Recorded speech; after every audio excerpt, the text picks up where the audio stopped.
សេចក្តីស្នេហារបស់ខ្ញុំបាទផ្ដើមឡើងតែម្នាក់ឯង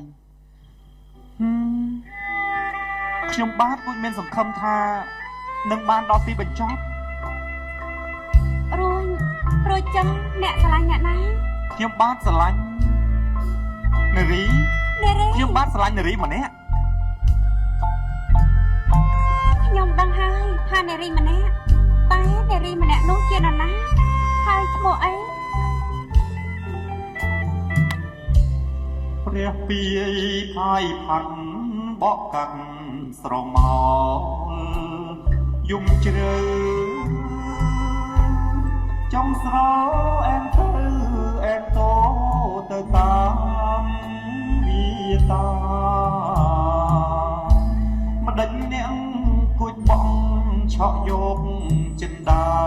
ធ្វើឲ្យអរាសការរំជួលប្រែប្រួលមិនឃើញប្រកបមានតែស្រមោលឆ្លោះចាំងពពកឆ្លងកាត់វាយកបកផាត់បាត់ក្លិនបាត់ទាំងរូបព្រាមដូចច័ន្ទភ្លឺហើយមិនដាច់ឡើយមិនទៀងឲ្យព្រួយឲ្យរៀងស្រល់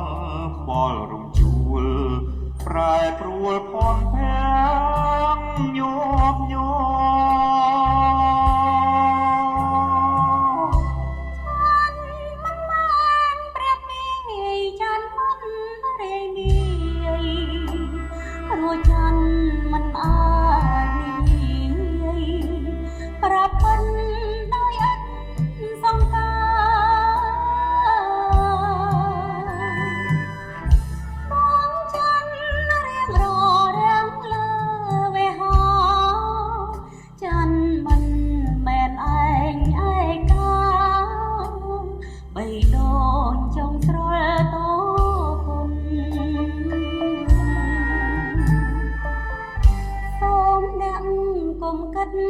ចងរិតដួងចិត្តធម្ម